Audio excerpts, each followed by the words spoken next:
Hello बच्चों, कैसे हैं आप सभी। उम्मीद करता हूँ बहुत अच्छे हैं और पढ़ाई को अच्छे से कंटिन्यू कर रहे हैं।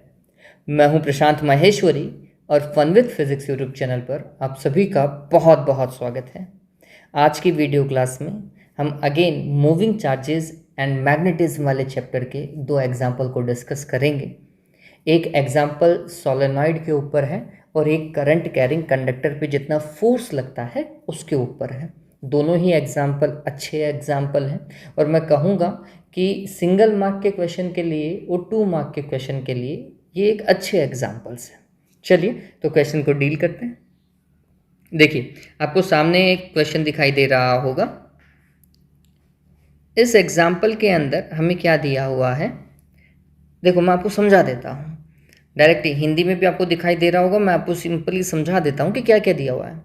अ solenoid of length 0.5 metre. Solenoid की लेंथ कितनी दी हुई है बच्चों? एल की वैल्यू दैट इज 0.5 मीटर, यही दिया हुआ है। Has a radius of 1 centimetre. अब आप ये थोड़ा सा समझिए, जब भी आप किसी सोलेनॉइड के लिए मैग्नेटिक फील्ड को कैलकुलेट करते हैं, चुंबकीय क्षेत्र को कैलकुलेट करते हैं, तो उस फॉर्मूला में क्या कभी रेडियस आता है? कभी नहीं आता। फॉर्मूला देखिए, mu not small n into I होता है, उसमें रेडियस का कहीं लॉजिक ही नहीं है। तो रेडियस चाहे कितनी भी हो, उससे हमें अभी कोई लेना देना नहीं है। बस ये देखिएगा कि रेडियस की वैल्यू कम होनी चाहिए लेंथ के कंपैरिजन में, और यहाँ पे वही है। रेडियस 1 सेंटीमीटर है, जबकि आप लेंथ देखेंगे दैट इज 50 सेंटीमीटर और 0.5 मीटर। ठीक है। Is made of 500 turns. कितने टन्स है? Total number of turns that is 500। ये स्मॉल एन की वैल्यू नहीं है, ये कैपिटल एन की वैल्यू है, ये ध्यान में रखिएगा। It carries a current of 5 ampere. I की value current that is 5 ampere. What is the magnitude of magnetic field inside the solenoid. उस सोलेनॉइड के अंदर कितना मैग्नेटिक फील्ड है, कितना चुंबकीय क्षेत्र है, वो आपको कैलकुलेट करना है। बहुत सिंपल है, फॉर्मूला समझिए। B is equals to mu not small n into I, where small n can be written as n divided by L, है ना, total number of turns into the entire length.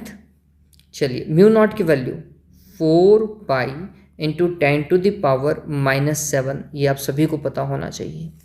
Small n की capital N की value 500, L 0.5 multiplied with I. I की value कितनी है बच्चों? 5 ही दे रखा है। अगर मैं यहाँ से पॉइंट को हटाता हूँ, ऊपर 10 से मल्टीप्लाई, तो पॉइंट हट चुका है, अब 5 रिमेनिंग है। 5 से 5 क्या हो गया? कैंसिल हो चुका है। अब देखिए, ये 30 है, 10⁻³ और 10⁻⁻7 कितना हो जाएगा? 10⁻4 हो जाएगा। तो ये 10⁻4 हमने लिख लिया, पावर कैलकुलेट हो चुकी है। फिर 5 × 4 20 होता है, तो मैं यहाँ पे लिखूंगा 20 पाई इंटू 10⁻⁻7। मैग्नेटिक फील्ड की यूनिट होती है Tesla, that is the magnetic field inside the solenoid. मेरे हिसाब से यही होना चाहिए। आप चाहें तो इसे आगे सॉल्व कर सकते हैं। किस तरीके से इसे लिखा जा सकता है? 2 पाई इंटू 10⁻³ टेस्ला, और 2 पाई को आप सभी को पता है कितना लिखते हैं? 6.28 लिखते हैं क्या? तो बुक्स में नॉर्मली यही दिया हुआ होगा, और ये सही भी है, इसी तरीके से लिखा भी जाना चाहिए इसे। बात समझ में आई क्या? क्लियर? चलिए, तो उम्मीद करता हूँ कि ये क्वेश्चन आपको समझ में आ गया है। नेक्स्ट क्वेश्चन की तरफ स्विच करते हैं बच्चों, स्क्रीनशॉट ले लीजिएगा। देखो, नेक्स्ट क्वेश्चन के अंदर क्या बोल रहा है वो, 4.10। देखो, इस क्वेश्चन के अंदर बोल रहा है the horizontal component of earth magnetic field. Earth, देखिए ये वैसे नेक्स्ट क्वेश्चन का पार्ट है कि अर्थ के मैग्नेटिक फील्ड के 2 पार्ट होते हैं, एक वर्टिकल कंपोनेंट होता है और एक हॉरिजॉन्टल कंपोनेंट होता है। और हॉरिजॉन्टल कंपोनेंट को हम BH लिखते हैं। आप चाहें तो इस पर्टिकुलर चैप्टर के लिए, मतलब 4th चैप्टर के लिए, आप इसे B भी लिख सकते हैं, कहीं कोई दिक्कत नहीं है। लेकिन BH लिखेंगे तो इसका मतलब है हम हॉरिजॉन्टल कंपोनेंट की बात कर रहे हैं। और हॉरिजॉन्टल कंपोनेंट मतलब क्षैतिज घटक जो है उसकी वैल्यू दी हुई है कितनी? 3 × 10⁻⁻5 टेस्ला। ठीक है, आप चाहें तो इसे B से ही रिप्रेजेंट करें, इस पर्टिकुलर चैप्टर में आप इसे B से ही लिखें, कहीं कोई दिक्कत नहीं है। And the direction of this horizontal component is geographic south to geographic north. ये हमेशा ध्यान में रखिए, ये एक्चुअल फैक्ट है। क्या भाई? कि जो अर्थ का मैग्नेटिक फील्ड का जो हॉरिजॉन्टल कंपोनेंट होता है ना, उसकी डायरेक्शन बच्चों साउथ टू नॉर्थ होती है। मतलब दक्षिण से कहाँ की ओर होती है? उत्तर की ओर होती है।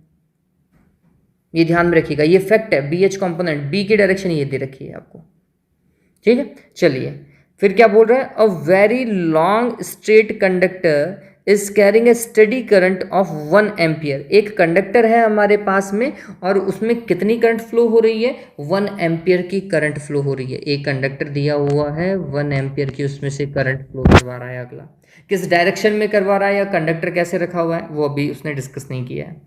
What is the force per unit length? Force per unit length, that is F divided by L on it when it is placed on a horizontal table.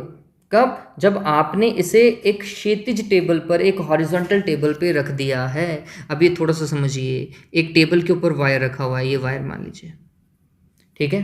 तो वायर का लेंथ या तो इस डायरेक्शन में होगा या इस डायरेक्शन में होगा, दोनों में से एक डायरेक्शन यूज होगी, ठीक है। और मैग्नेटिक फील्ड इस डायरेक्शन में है, तो आपको ये पता चल जाना चाहिए कि दोनों के मिड का एंगल, मतलब मैग्नेटिक फील्ड का और लेंथ का, दोनों के मिड में 90 डिग्री है बच्चों, है ना। ये बात ध्यान में रखिए, थीटा जो है दैट इज 90, बी और एल के मिड का एंगल 90 डिग्री है। अब क्या बोल रहा है, when current is passing from east to west और साउथ टू नॉर्थ, दो डायरेक्शन दे दिए भैया करंट की उसने, ठीक है। अब ये सिंपल है, इसको काम करने में ज़्यादा दिमाग लगाना नहीं पड़ेगा। कैसे भाई, सबसे पहले मैं एक क्राइटेरिया ले रहा हूँ बच्चों, एक क्राइटेरिया कैलकुलेट क्या करना है, F/L कैलकुलेट करना है, ये बात ध्यान में रखिएगा। चलिए एक क्राइटेरिया में करंट की जो डायरेक्शन है that is east to west, इसका मतलब है पूर्व से पश्चिम की ओर जा रही है धारा, यही तो बोल रहा है वो, है ना, ऐसा दिया हुआ है, पूर्व से पश्चिम की ओर धारा जा रही है, ईस्ट टू वेस्ट। तो इस तरफ बच्चों होता है वेस्ट और इस तरफ होता है ईस्ट, ठीक। और करंट जा रही है ऐसा, इसका मतलब लेंथ का वेक्टर इस तरफ है और बी का वेक्टर इस तरफ है और दोनों के मिड का एंगल 90 डिग्री है। मैंने फोर्स का फॉर्मूला लिखा, F is equals to ILB sine theta, यही लिखूंगा, ठीक है। चलिए फोर्स पर यूनिट लेंथ निकालना है तो F/L हो जाएगा और उसका फॉर्मूला कितना हो गया, IB sine theta. Sine theta, theta की वैल्यू कितनी है बच्चों इस केस के अंदर, 90 डिग्री है। थीटा की वैल्यू कितनी है इस केस के अंदर, 90 डिग्री है, ध्यान में रखिएगा, डायग्राम बना लीजिएगा। तो हमने लिखा F/L is equals to I की वैल्यू 1, B की वैल्यू 3 इंटू 10⁻⁻5 और साइन 90 की वैल्यू 1 होती है, F/L का वैल्यू आ गया 3 इंटू 10⁻⁻5 न्यूटन पर मीटर। बात समझ में आई क्या, that is the force per unit length working on that wire if the current is flowing from east to west. Current कौन सी डायरेक्शन में जा रही है, ईस्ट टू वेस्ट में जा रही है, तब है ये बात समझ में आ गई क्या। ए पार्ट डन हुआ, चलिए स्क्रीनशॉट ले लीजिए। नेक्स्ट पार्ट की तरफ मूव कर रहा हूं बच्चों। अब देखो क्या बोल रहा है, if current is flowing from south to north, ऐसा इस तरफ साउथ है इस तरफ नॉर्थ है, ये करंट का डायरेक्शन है, इसका मतलब एल वेक्टर भी इसी डायरेक्शन में जा रहा है, आपको एल वेक्टर भी इधर लेना है। और अर्थ का मैग्नेटिक फील्ड BH कंपोनेंट वो भी इसी डायरेक्शन में है, एल और बी के मिड का एंगल देखिए, theta is equals to 0 degree. B option के ऊपर काम कर रहे हैं। फोर्स का फॉर्मूला होता है ILB साइन थीटा। हमें कैलकुलेट करना है F/L that is IB sine theta. फिर थीटा की वैल्यू कितनी पुट करनी है, 0 डिग्री पुट करनी है इस केस में। जैसे ही आप लिखेंगे that will be IB sine 0। Sine 0 की वैल्यू कितनी होती है, 0, तो force per unit length will be 0। बात समझ में आई।